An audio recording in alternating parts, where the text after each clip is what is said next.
Welcome back to Hot Breath, the show where you learn comedy from the pros. I am your host, comedian Joel Byars. And our guest today, at the age of 30, had racked up 2 DUIs and was living back at his parents' house. Just a decade later, he is the go-to opener for the biggest names in the game like Nate Bargatze, Larry the Cable Guy, and Bert Kreischer. His comedy career went from Alabama to Denver to then New York, where he was actually passed at the Comedy Cellar without ever performing there. This guy has a reputation for being an absolute killer, and his reputation is only growing by the day. And one of my favorite parts about doing this show and interviewing over 400 comics on here is getting to catch a comic right before that next level, and this comic is definitely about to hit that next level, and we will all remember the day we heard him on Hot Breath. Hot brethren and sister, and welcome to the Hot Breathiverse, Mr. Derrick Stroup. Hey, how y'all doing? Thanks for having me, Joel. Howdy. Thank you so much. Glad to be here, man. What an intro. Best podcast intro I've ever had. Not a lie told. So, Amen. Yeah, man. So I'm excited. Do you feel kind of, because you've done a lot of cool stuff, I mean, the Tonight shows and comedy specials and stuff, but like, do you kind of feel like, oh, something's about to change here? Yeah, I can feel the momentum shifting a little bit, which is really cool. It starts off online, and then you start to see it in ticket sales, and it's really cool. It's something as comedians, I feel like we hope for and work towards the whole time. So it's great. What does it feel like? It's fun. It's and it's happening at a good time in my career. It doesn't feel like it's like happening too soon or too early. I feel like I'm prepared for the moment. I've been working hard on my comedy. I live on stage. And so it just, it makes the shows a lot more fun when there's more people in the seats. Right. I mean, on the way, my ride here has been tough. A lot of empty rooms and figuring it out. It feels like kind of like I'm part of the last wave of comics that kind of did it the old school way, at a bunch of empty funny bones in the back of a bunch of smoky bars. And then you just do comedy, so many times to where you eventually, work your way to where you're wanting to, not like TikTok. It's not an overnight success. Yeah. Type thing. So it's been good. The grind's fun. The payoff that I've seen so far is really cool. Well, I always ask comics on here their worst boo story or bombing story. I hate to start it with this, but you kind of brought up the grind and that come up. So like what kind of comes to mind of thinking of shows that just, I mean, to me it's like more than just shows. It's just like weekends at clubs. I did a weekend at a comedy club in the Mall of America, and I've never been so alone in my life. I mean, it was in July in Minnesota, when Minnesota has 3 warm months, and July's one of them. And yeah, it was just one of those weekends where there was no more than 10 people each night, and you just take it on the chin. You can clearly hear the cook laugh, which is tough because he's the furthest from the stage. And those type of those along the way, I've you do comedy, Joel. You know this. You've been doing it for a long time. You do it in the craziest rooms. I mean, I've done it at a reptile shop in Colorado. Do you know how hard that is? I mean, just surrounded by lizards and frogs and. It was the toughest show I've ever done, So yeah, those really make the big shows, the sold out shows, that's what makes it all, feel so good and pay off. One thing I always tell people, when you have a day job and you work all the time, when you work all the time and you come home, just sitting on the couch feels like vacation. You know what I'm saying? When you don't work at all and you sit around the house, it feels like torture. So, I mean, that's kind of how, like, being on the road, when you've seen so bad, having a little bit of good or having just a room full of people, I mean, it feels it feels really good. And I think it feels that way because I started off, kind of fighting through the mud, and then you get on the other side, and I'd like to think that I appreciate it more. Not more than everybody else, but I think you appreciate the journey more, when you take that route. What did... in your career, I'm trying to think, you've worked with so many of literally the top 1% of comedians. Like I mentioned Bert and Larry the Cable Guy and Nate. Like, is there something you've learned from working with them, or is there a commonality between them of just these guys made it? like at the highest level possible. Like, what have you learned from being so close to being in their orbit, really? All of them have their own charm and their own route and like how they did it. You know, Nate's like very much overlooked his entire career and then kind of blows up at the end. You know, people think that he was an overnight success. He was doing funny bones and improvs and clubs for years and years before he became an arena act. And that's just being persistent. That's writing. He never changed his brand. He never changed his voice. He never changed what he was doing. He did the same thing, and people came to him. He didn't go to them, and that's a unique. Most of the time, comedians are chasing people, and Nate said, "This is who I am. I'm clean. This is what I talk about. Here's my." And it's so unique to see somebody have that stance and bring the crowd to them and what we do. So you know, with him, it's like the determination, the grind. Bert Kreischer treats everybody like a friend. His charisma, if it could be bottled and sold, it would change the world. Yeah. I mean, people get tired of him because the same reason. I know Bert personally. He's a great dude, but you're tired of Bert the same reason you get tired of good music. It's been on the radio too much. If Bert didn't live in every reel we had, and we all hadn't seen him cry 19 times, we would enjoy Bert more as a product than what we do. But it's like that song that you hate. You don't hate it because the lyrics aren't good. You hate it because the DJ won't quit playing it. And Bert feels that way. So everybody has, you know, different things. And one thing about me is I'm not the smartest guy in the world, but I'm really good at paying attention. So just like what you're saying, that's like such a great question because I can't necessarily figure out a lot on my own, but I'm good at looking at other people, the routes they took, the approach they took, and go, okay, you know, I like that. I think I'm going to try something like that. And so I've been lucky with the guys that Jon Crist is a guy who has taken me on the road more than anybody. I've been to every city in America with Jon Crist. And one thing about Jon is his comedy is always evolving. He cares about getting better as much as anybody I've ever met. And that shows in his career. So yeah, I learn a little bit from everybody. Well, that definitely shows in Jon's career if he's willing to follow you. Yeah, like, if he's willing to bring, because sometimes you'll hear, especially social media people, will bring a soft opener to kind of just like make them shine more. Yeah. But the fact he's bringing you on the road does show he's legit trying to get much better at this because you're not an easy there's follow. an easier route. I mean, Josh Blue, first guy to ever take me on the road, one day was like, I'm never taking you on the road again. And it was that blunt. And he goes, I'm not trying to dig out of a hole, Derrick. He goes, we're in Omaha. I'm not. And so, you know, credit to Jon for that. And it does make some sense. Me and Jon, we don't step on each other's toes at all. You know, he's doing true like Christian comedy and I'm doing Southern comedy. And so I'm not stealing any of that thunder, but yeah, kudos to him. He's never scared. And and you know, and you got to respect that for sure. What about these guys' approach to business? Because, like, it's show business, and one thing to get funny and grind on stages, but also, okay, figure out, like you mentioned, like, okay, these comics have an identity. They have a brand. They have, people hear that name and then immediately associate something with them. Yeah. So how are you kind of developing your business approach based on working with these millionaires, basically? Yeah. Well, just like you said, you know, Nate preaches it all the time. You got to have an act.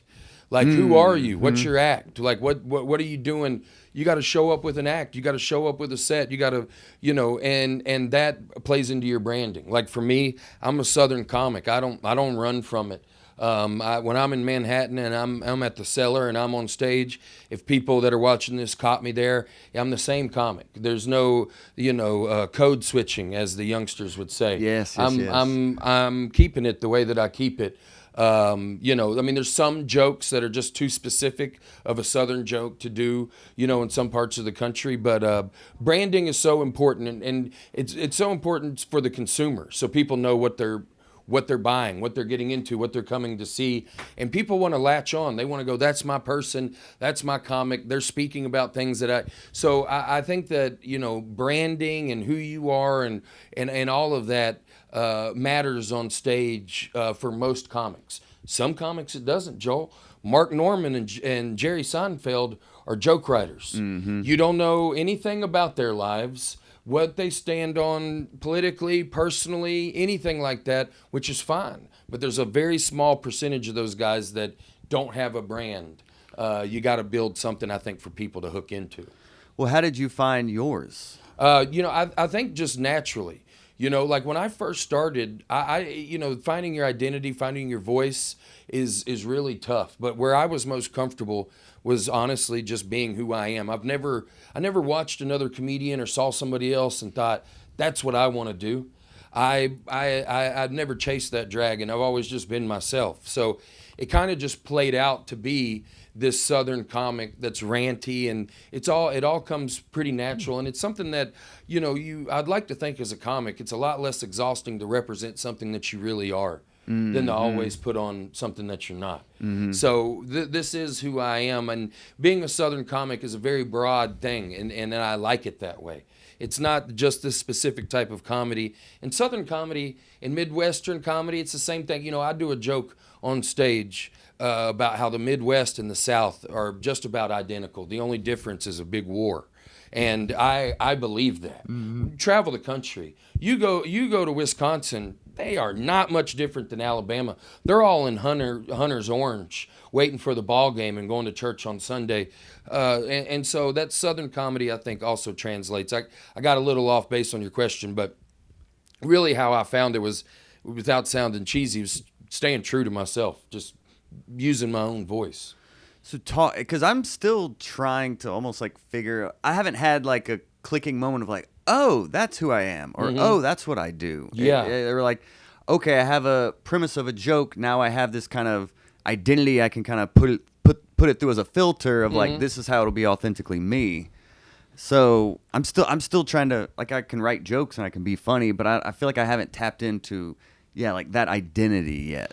Yeah, and that's not, and the way you're going about it is the right way, because I don't think if you try to choose it or you try to force it, it's probably not going to be the right fit. But I mean, I also think that you might be looking for something super specific. You're really relatable because everybody knows a guy that's a great guy, that's straight-laced, that's really funny. I mean, you got some bits on stage that are so straight-laced and so it's like, I can't imagine. You can count on one hand how many appointments you've missed. I'm sure. And that is a brand. To me, that's a type of person. That's but I get what you're saying. I never knew growing up in Alabama would be such a hook. Because when I get on stage, the first thing I mention is I'm from Alabama, because it gets everybody's attention immediately, whether good or bad. They're all like, what? Especially when I'm at a market, Northeast, Northwest, California. I'm from Alabama. All they've seen is Forrest Gump. They don't have a clue. So it helps from that angle for sure. And when did the yelling start to come into it? And then when did I would imagine developing the yell, you probably had to scare people. Yeah, it hasn't been pretty. Yeah. Imagine you getting the yelling to be funny. I'm sure you had to just turn off a lot of people first. It did. It turned off a lot of comics. Nobody hates it more than comics. I'm past that now, but my God, it took years and years of people just hating my comedy because I was yelling. But as my writing got better, the yelling bothered them less, which is fair. But the yelling comes from a real place. That's one of my favorite things is like, people don't know me. They might see like the yelling and they'll think it's a little gimmicky. And if you hang out with me for a day and you hang around me, you go, oh no. Unfortunately, this is not a shtick. This is a thing. Like Derrick's, runs a little hot. But I can remember the exact time it happened. I was at Mutiny Bookstore off of Broadway in Denver, Colorado, a very hipster, cool bookshop. And we had an open mic there on Tuesday nights. And I was there in 2017, and I was doing jokes on stage. And I felt like the jokes were well written. I really felt like I had some zingers, Joel. And they weren't budging, man. Everybody's just staring at me. And I lost my mind. And I just started telling my set, yelling. Same joke, same thing. And I go, well, maybe y'all will like it like this. And I just start, and they all start dying laughing. And it made me even more mad. It just worked the opposite way. But and so then what happened is being young and not really knowing the game or how writing works or comedy works, I go, I need to yell. that's my gift, and so then I spent 5 years yelling at audiences. That's my gift. I love that. Yeah, no, listen, delusional. Okay? And, I used to have comics come up that cared about me, and they were just trying to give me, and they would like go, hey, I think if you paced your yelling, and then they would walk away, and I'd go, somebody's hating a little bit. Right. Somebody wishes they had the magic, And I watched my dry bar set. And people have given me decent reviews on it, but personally, and I don't like to say it, but I hated it, and I've never liked it because I yelled the entire time. Halfway through it, I stopped it, and I was watching. I'll never forget, and I go, I can't watch. I mean, it was me, and I go, I can't watch this guy yell for another 30 minutes. I mean, he's got to talk to me for a second. And it changed my career because in that moment, I learned that I needed peaks and valleys. And peaks and valleys not only made my comedy, easier to digest, it made my jokes land harder because the build started to happen. And so now I go way up here, but I come way down here. And then I'll go way back up here, and that is how you get away with yelling, because yelling and that energy and who I am, that's a real build. I have that natural build in real life. Like talking about food or a ball game, it starts right here, and then I go, and I'm blessed with that, and I thank the good Lord, because that natural build plays on stage. But the peaks and valleys is what you can't yell for an hour. It's just not sustainable. It's not fun, and that was a hard lesson, that I had to learn. So will you pick almost kind of like an emotional arc or like a story arc in like movies or whatever with like your bit? Are you like, okay, I'm going to start here and then build up to this arc of me going way up here? Are you like mindful with your bits about starting them there to then build them, or I just feel intentional? That. You feel it. Okay. Yeah. It's not intentional. When I'm writing, I'm not thinking about the build. And when I'm talking on stage and I'm feeling the room and I'm speaking, that build starts to happen. And then I naturally find it in there. And I think that that's important. I don't write every word in a joke or a bit until I'm completely done with it. I start off with the idea and then take it to stage and let my brain and the audience and me figure it out. Nothing gets put completely on paper, because once you write it all down word for word, Joel, you're locking it in. Mm-hmm. And I don't want to lock it in before I've worked it and felt it and rubbed its shoulders a little bit. When you look in my notebook, if you see things that are written down, you'll see some premises, you'll see some ideas, but the ones that are 2 or 3 pages are finished jokes and bits. Okay. Because I have realized that's it. That doesn't mean we won't tweak something and add a tag, but this is it. I like this right here, and we found this, and I like this. But I think the point that I'm trying to make is that it makes the delivery much more natural when you're finding the bit to find it on stage than with your pen or your pencil, because when you're writing it, sometimes you don't realize it kind of comes through that way. But when I find it through conversation, here's my premise, here's what I want to talk about, let me roll it on stage 3 or 4 times, then I feel like the flow feels more natural. And when I put it on paper, I'm writing it with that natural flow that I found, if that makes sense. Yeah, for sure. And I'm trying to like get unattached to the pages much and not go like verbatim, word for word, here's how the joke works, because it does come off robotic. And as I am developing this new kid material, and I do catch myself like getting stuck to the page. And even last night I was like, I have these 3 premises around kids I want to try, but like the first one was all right, and then I kind of bailed. Like, if it starts to not work, you won't lean in. But I feel like if you're just feeling it out, then you may be more willing to lean into that discomfort, because you're not like, oh, I got to get to the next word, but it's more like, okay, there's something happening here. Let me lean into it a little bit more. Yeah. Okay. 100%. And I think finding it that way makes a difference in how it flows on stage. So if I bomb tonight, I'll just be like, I go there. Yeah. No. Yeah. It'll be good. So with your the emotional connection to your joke, is that kind of how you know how to start riffing about it on stage? Is you have a premise and you're like, how do I feel about this? And then you go up and talk with that feeling? Yeah, I don't take anything like my premises and the beginnings of all my jokes all start with something that emotionally triggers me, happy, mad, sad, whatever, because that's half the work. This will not be heavy lifting or hard to deliver because I believe in this and I'm already passionate about it. I think there's a lot of writers that go into coffee shops and force themselves to feel a certain way about a subject because it's a funny thought. I think you'll find yourself finding material that fits you better, that you enjoy more, and that you'll deliver stronger if you already start off with something that you've got a feeling about. So it doesn't matter what it is. And I think a lot of times as comics, we look over something small bothers us and we don't, but that's it. That is it. That small thing that bothered you was the premise.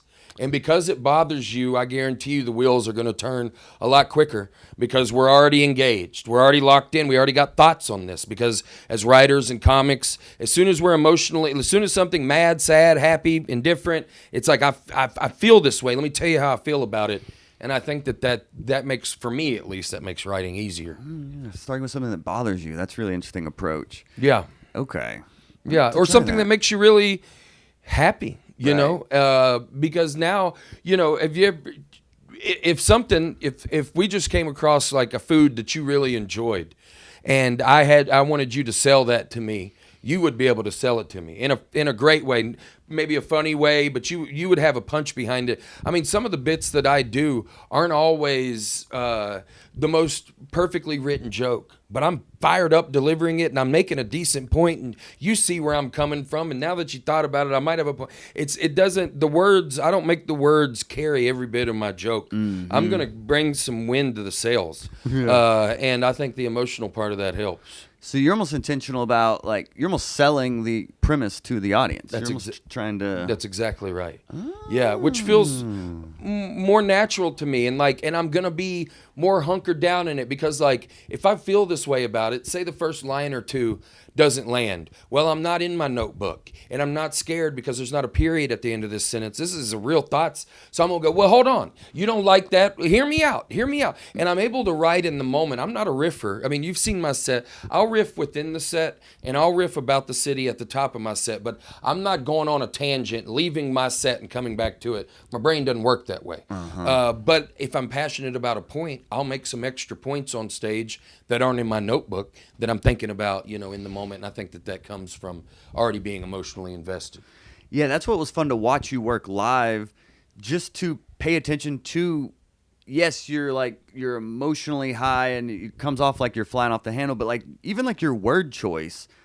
And it's, I mean, I don't want to give away any of your bits, but even like you talk about your fiance and how you eat ice cream versus she does. And you talk about like the grading and how long it's going to take. Like, it looks conversational, but it seems like you're very specific in how you word this stuff as well. Yeah, now, you know, that's, I talked that way. Oh, okay. Which is great, works for me. I describe things in a unique way. I say things in a unique way. And I hope that doesn't come across as vain, but that's just, I would be that Southerner at your job where I would describe our boss and you'd go, my God, that's hilarious. I've never even heard it put, because I use analogies just relentlessly in my life to describe things and talk about things. And when I'm talking about the ice cream, that's kind of what I'm doing too. It's going to take me an hour to grade this out. I've never seen elevation changes like this.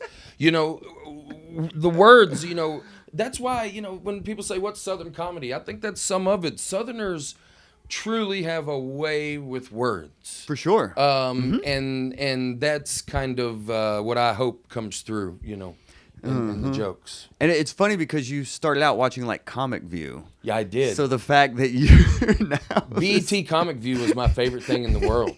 I mean, Bruce would come on, all these other guys. Yeah, I mean, that's the type of comedy that I enjoyed. You know, I watched Robin Williams live on Broadway, one of my all-time favorite specials. That's another one that influenced me a lot. Anything that wasn't like, I actually like the stuff that wasn't just standing there. And, you know, as I've gone on in my career and, you know, you realize how hard joke writing is and all that, my respect for the craft of joke writing is totally changed now. Now, if you're somebody who doesn't move on stage, you just deliver zingers, you're a hero to me. But when I was growing up and as a comedy fan, my life before this, I wanted to see you work. I wanted to see you run around, talk, yell, do act outs, light yourself on fire. I wanted to see that. And so, yeah, that's definitely, and there's some of that in my act. I mean, Bill Burr, Ron White, Robin Williams, all big influences in my life watching comedy. Are there any other, I'm trying to think, even like you talking about just standing there and zinging like Larry the Cable Guy. Yeah. I mean, it's just like, punch, punch, punch, punch, punch, punch, punch, punch, punch, punch, punch, punch. And he's not really big and boisterous. Not at all. But he's just in the pocket there. Yeah, for sure. And he's got a character, great writing. But I mean, I was always, when it came to blue collar comedy, I mean, I loved Larry, and Jeff is just one of the best guys ever. I know you know Jeff. Yeah, just top notch great. dude, great joke writer. But Ron White was truly relatable. For me. I mean, his storytelling and the way he talks. So, but yeah, I've always, so kind of a mix. I like how Bill Burr, I've always liked his rantiness and how he doesn't play to the crowd. He's not up there dancing for them. He was the first comic I ever saw look at a paying audience and be like, I think all you guys are idiots. And for me, I kind of enjoyed that. And I still do to this day. So, yeah. Inspiration from a few of those guys. Have you worked with Ron? No, but I've hung out with Ron a couple times.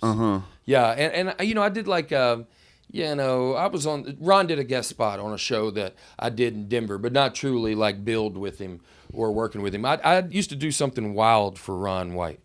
I've never talked about this on a podcast, so this is great. His head writer Chris Voth lives in Denver, and Chris is a West Coast guy. He grew up in Chica, California? Chica, something like that. But anyways, he's a great writer, Voth is. But he was writing for Ron, and Ron was like, you've got this West Coast writing style. He goes, I need to see this in my voice or with somebody that's similar to me. And so they hired me to run Voth's jokes at Comedy Works, and they would send them to Ron as a test to see if Ron liked them. And then Ron would try him out. And I did that for like a year. What? Where I would get up on stage and I would do these jokes in, my regular voice. I mean, one time Ron came back and went, hey, man, tell that guy to slow down. He goes, I'm from Texas, man. He goes, we all talk like we're on Benadryl. He goes, this guy sounds like he's selling a car.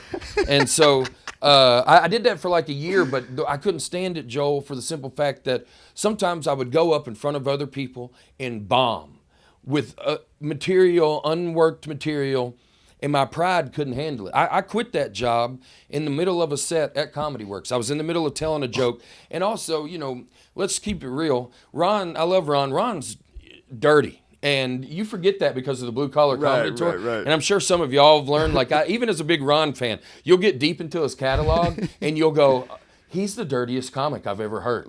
I mean, wild, but it was a real dirty joke, and I was doing it at Comedy Works, and I hated it. And in the middle of the joke, I go, this isn't my material, and I'm not doing it anymore. I go, I'm gonna do my stuff. And I got up there and I finished the set with like 2 or 3 of my jokes. When I got off stage, Voth was like, well, I guess you don't want to do this anymore. And so that was the time that a unique experience for sure. Oh my gosh. Yeah. Did the Comedy Works know that you were doing this? No, but they didn't care. This was Tuesday night, New Talent Night, which is like a really like kind of similar to an open mic, but a little bit more professionally ran, if you will. And I can get up there and do whatever 5 to 7 that I want for the most part. And, sometimes the jokes were great. Voth's a great writer, but sometimes it was real experimental and it was real tough, man. I mean, nobody wants to get up there. I don't mind not bombing. I don't mind bombing sometimes, but let it be my stuff. Right, yeah. So, yeah. You're getting paid to bomb, though. I was getting paid to bomb, which was wild, too. And back then I was a sucker for any money. Of course. And so, but yeah, that was a really unique experience. Does Larry have a writer, too?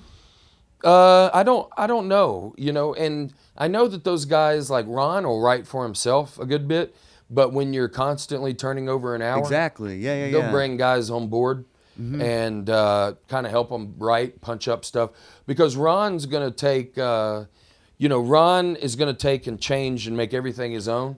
He just needs to see that it has some legs. Mm-hmm.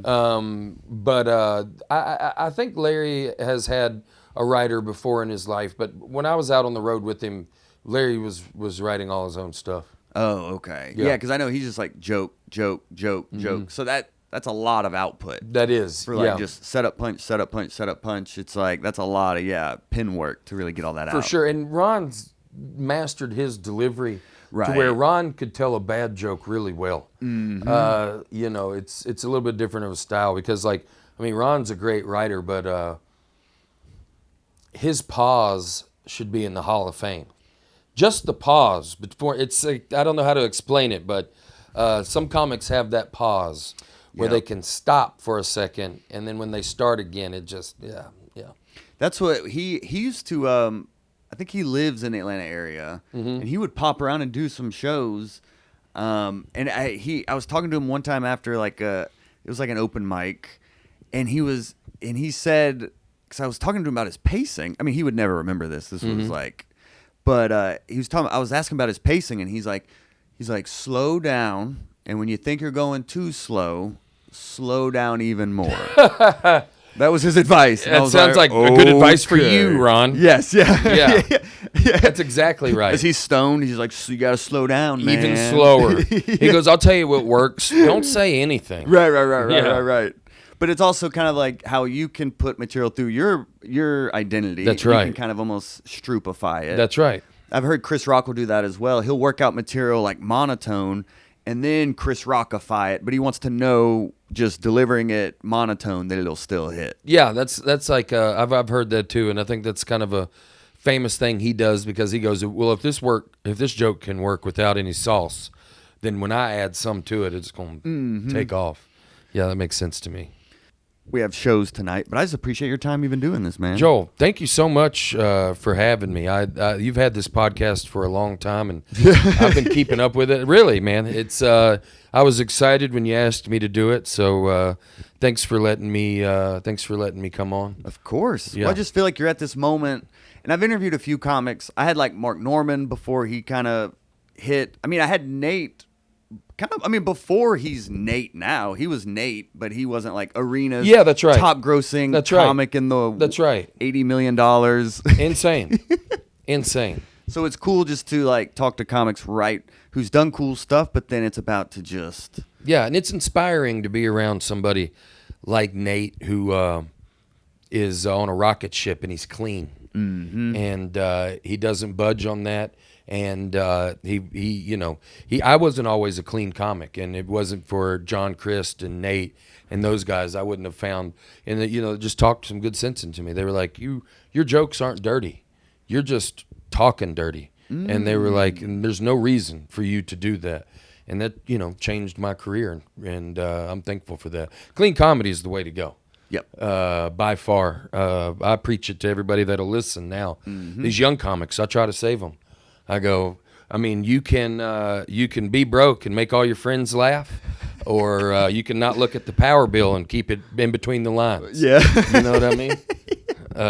But yeah. Yeah, even with me this year, I've always been clean, but this year I've branded myself as clean. Like my website says clean. Good. Everything on my social media, it's like clean comedy. Like I'm leaning all in on clean now. It is like a business decision. It is a business decision. I mean, I'm clean. I always compare like Dusty and me. Like I'm kind of the bad boy of clean comedy. Right. I'm walking the line. You're not gonna hear any cuss words or anything, but I'm walking I'm not a church comic. But I'm not. There's not gonna be any shocking things said. But yeah, it's a lot of fun. It's made me a better writer. Because I can't just get away with ending it with a curse word or something. I got to write a whole joke and use whole words and whole thoughts, and it's a fun way to do comedy. And that's what I'll tell comics too is you can still have the dirty idea Yeah. or have the dirty joke. Just don't stop at the dirty joke. That's right. Keep working it to make it clean. 100%, and it'll be a better product. Yep. And it'll travel more. I've never had anybody, and I know you'd say this too, Joel. Nobody's ever came up to me after a show and went, "Those jokes were really good, man. But if you'd have cussed a little bit, you could have sent us over the top." Just like one F word, I think we'd all went crazy. It never happened. Everybody goes, "Thanks for being clean. That was a really fun show," and and that feels good to have a product that travels and everybody's excited to see. Yeah. Your parents will be a lot more proud of you. Yeah. Yeah, that's for sure. What are some adjustments you made to dirty jokes to make them clean? How would you kind of? For me, I have never wrote dirty at all. It was just about not using a curse word. I unfortunately had a little bit of a dirty mouth on me, and so I would just say a cuss word in a place that it didn't even belong. So the adjustment wasn't even hard in that regard. It just was just something I had to be conscious of and know that I'm a brand and there's expectations and once you hook up with Nate and you become part of his brand, there is no in the back of your mind, he's in the back of every room. Going, wow. Yeah, say something, Derrick. Say it one time. Tell me you can't write a real joke, buddy. But no, he's great, and the whole journey's been great. So. How long you been working with him? 2 years. Nate, 2 years? Yeah, How did y'all link up? Same manager. Wow. I got a new manager. Alex Murray became my manager about 1.5 years ago, and he got us linked up. And me and Nate became fast friends. We get along really well in real life. I mean, it's a true Chris Farley, David Spade type vibe. Hilarious. Yeah, I mean, I'm like losing my mind, and Nate's making very subtle, sarcastic comments about how I'm an idiot, and it's fun. It's a good time. Yeah, even the people I met after your show, because you sold out all the shows here, which is great. Yeah, thanks, and, man. Congratulations on that. Thank you. But several people talked to me after and were like, yeah, we learned about Derrick from Nate's Christmas special. Several people told me that. Yeah, that was huge for me. That changed my career, really. Wow. Okay. Yeah, man. There was a lot of eyes on that, and I had a hot set. I had some hot material lined up, and and that has done a lot for me. The momentum is definitely there. So. Well, I'm so grateful to capture this. This is a time capsule in your career, man. I appreciate you entrusting it. Yeah, of course, man. Thanks for having me, Joel. I really appreciate it. You're so funny, so kind. So thank you, buddy. Do you have any closing advice for comedians out there? I touched on it for a second, but writing for the back of the room will get you anywhere. Write jokes for real people and real audiences in the middle of America. I got a lot of friends in Denver that are still crushing the back of the room with edgy material, and unfortunately, I don't know if they'll ever make it because you got to write jokes for the people. Yep. And so I think that it's not like profound advice, but I think that made a difference in my career. I never did jokes for the back of the room. Beautiful. Yeah. Well, where do you want people to follow you or check out your tour that you're on and come Derrick see you Stroup, live? Yeah, DerrickStroupComedy.com is the website. I'll have all my tour dates there. Derrick Yells on Instagram and Derrick Yells on TikTok. That's where you can find me. So there you have it. Hot Breath the Verse. Go follow Derrick. Go see him live. This is legit one of the hottest comics coming out of the scene. Probably the comic of the year this year. We're calling it now. Calling it now. Calling Joel it now, called it. Derrick. So go follow Derrick. Subscribe to our YouTube channel. And we will see y'all next week. Thank you, Hot Breath the Verse.